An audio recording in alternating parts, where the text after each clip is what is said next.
अब बात करेंगे जनगणना की। तो झारखंड में भी जातिगत जनगणना की मांग शुरू हो गई है और ये मांग अब जोर पकड़ने लगी है। सीएम हेमंत सोरेन की तरफ से भी कैबिनेट की बैठक के बाद ये कहा गया था कि झारखंड में भी जातिगत जनगणना कराई जाएगी। अब लालचंद महतो पूर्व मंत्री रह चुके हैं झारखंड के, उन्होंने भी कहा है कि जातिगत जनगणना होनी चाहिए। तो वाकई में क्या कुछ माहौल बन रहा है और कौन लोग इसके पक्ष में है, कौन लोग विपक्ष में है, इन तमाम चीजों पर निर्भर करेगा कि जातिगत जनगणना को लेकर निर्णय क्या कुछ होता है। लेकिन चंद महीनों के बाद लोकसभा के चुनाव होने हैं और ये मांग धीरे धीरे राज्यों में, जिलों में और भी कई जगह जोर पकड़ती दिखाई दे रही है।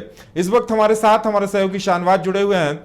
शाहनवाज, लगता है बिहार की तर्ज पर झारखंड में भी जातिगत जनगणना की मांग अब जोर पकड़ने लगी है।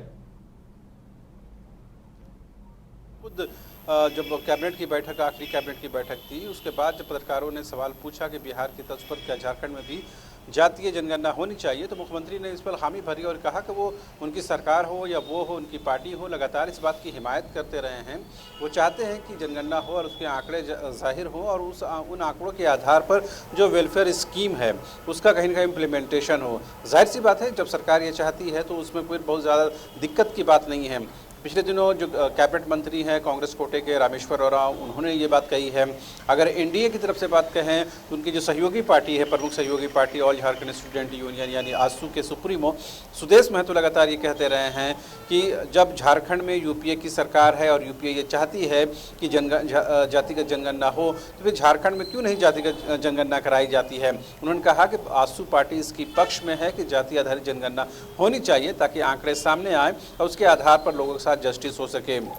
अब पूर्व मंत्री जो लालचंद महतो हैं, जो कुर्मी समाज से आते हैं, महतो समाज से आते हैं, उन्होंने प्रेस कॉन्फ्रेंस करके मुख्यमंत्री हेमंत सोरेन से और उनकी सरकार से ये मांग की है कि बिहार की तर्ज पर झारखंड में भी इस दिशा में कदम बढ़ाना चाहिए। उन्होंने साफ साफ ये कहा है कि भारतीय जनता पार्टी ही एक ऐसी पार्टी है जो इसका विरोध करती है और कहीं उसको लगता है कि इसका नुकसान होगा, लेकिन अगर ये आंकड़े जाहिर होते हैं तो तमाम लोगों को फ़ायदा होगा और इससे कहीं ना कहीं झारखंड समेत पूरे देश में जो है, जो पॉलिटिकल इक्वेशन है, जो राजनीतिक समीकरण है, वो भी बदलेगा और पता चलेगा कि आखिर कौन सी जाति कितनी आबादी के साथ है।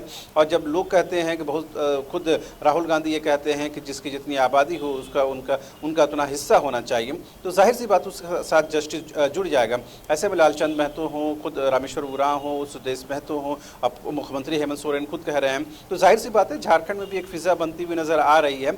और चूंकि पड़ोसी राज्य बिहार में हुआ है और मुख्यमंत्री हेमंत सोरेन और नीतीश कुमार के जो रिश्ते हैं वो जग जाहिर है किस तरह से अभी फेमिलियर रिश्ते चल रहे हैं और इंडिया गठबंधन बनने के बाद दोनों नेताओं की कई बार मुलाकात हो चुकी है। कोऑर्डिनेशन कमेटी के सदस्य भी हैं इंडिया गठबंधन के हेमंत सोरेन, तो लगातार उन नेताओं से उनकी मुलाकात हो रही है और उनको पता है कि जिस तरह से बिहार में या दूसरे राज्यों में जिस तरह से कास्ट बेस्ड पॉलिटिक्स होती है, तो जाहिर सी बात है कि इसकी ज़रूरत तमाम लोग महसूस कर रहे हैं। लेकिन अगर आप इससे राजनीति को अलग भी कर देते हैं तो आपको वेलफेयर स्कीम के लिए एक्चुअल डेटा चाहिए और उस एक्चुअल डेटा को इसी आधार पर प्राप्त किया जा सकता है। लेकिन बड़ा और अहम सवाल ये है कि अब कुछ महीनों बाद देश भर में पार्लियामेंट्री इलेक्शन के लिए अब नोटिफिकेशन जारी होगा, उससे पहले ये कराना बेहद मुश्किल है, क्योंकि अब जब तक इसकी तैयारी पहले से नहीं हो, साल 2 साल पहले से ना हो, तब तक इसकी तैयारी करना बेहद मुश्किल है। और 2024 के आखिर में असेंबली इलेक्शन भी है। ऐसे में सरकार के लिए अभी कहना आसान है लेकिन इसे इम्प्लीमेंट करना बेहद मुश्किल होगा फिलहाल। शाहनवाज, सत्ता पक्ष की तरफ से हेमंत सोरेन उन्होंने अपनी तरफ से कह दिया है, लालचंद महतो मांग कर रहे हैं, आप बता रहे हैं कि आजसू की तरफ से भी इस तरह की मांग उठाई जा रही है। प्रमुख विपक्षी दल बीजेपी की अगर बात की जाए तो क्या बीजेपी की तरफ से कोई रिएक्शन आया है क्या इस पर? बीजेपी ने अभी इस इशू को लेकर के झारखंड के संदर्भ में कोई स्टैंड नहीं लिया है।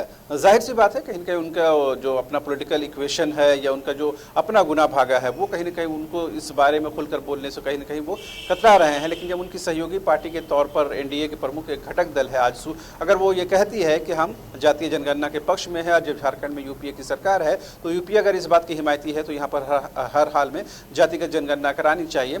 लेकिन बीजेपी थोड़ी पसुपेश की हालत में है। आने वाले दिनों में अगर क्लैरिटी आती है तो वो देखने वाली बात होगी। अब चूंकि अभी इलेक्शन का ज़माना आने वाला है, ऐसे में इलेक्शन में और वोट की राजनीति एक ऐसी चीज़ होती है जिसमें बहुत सारे चीज़ जो है राजनीतिक दल जो चाहते हुए और नहीं चाहते हुए भी करने के लिए विवश होते हैं। अब देखने ये वाली बात ये होती है कि इस जातिगत जनगणना को कितने पॉजिटिव डायरेक्शन में और कितने पॉजिटिविटी के साथ लोग इसको लेते हैं। खासकर पॉलिटिकल जो पंडित है वो ये मानते हैं कि अगर इसको सही तथ्यों के साथ और सही चीज़ों के साथ और इसके एक्चुअल पोजीशन के साथ इसको इम्प्लीमेंट किया जाए तो आप राजनीति को अलग भी कर देते हैं तो इसका फ़ायदा बहुत ज़्यादा होगा और उन तमाम कम्युनिटी को फ़ायदा होगा जो आज के हाशिए में हैं, जो मेन स्ट्रीम से दूर हैं, और उनके आंकड़े जाहिर होंगे तो जाहिर सी बात है सरकार के लिए, प्रशासन के लिए जो इम्प्लीमेंटेशन है वेलफेयर स्कीम का वो आसान हो जाएगा। जी चलिए शाहनवाज, देखने वाली बात ही होगी कि इस पे सियासत में और क्या कुछ चलता है और जातिगत जनगणना को लेकर ये मांग जमीन पर उतर पाती है या महज अभी मांग बनकर रह जाती है।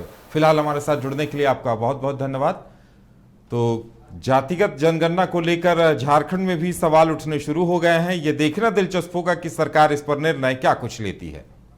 IIT जी नीट एस्पिरेंट्स के सपने को पंख देने आ गया है कंप्लीट सॉल्यूशन इंस्टीट्यूट। यहाँ है smart classroom, 1-to-1 doubt clearing session, ask the expert, video solution और भी बहुत कुछ। मतलब हम करेंगे आपको गाइड, बनेंगे आपके mentor. Foundation classes from class 6 onwards for your bright future. Visit complete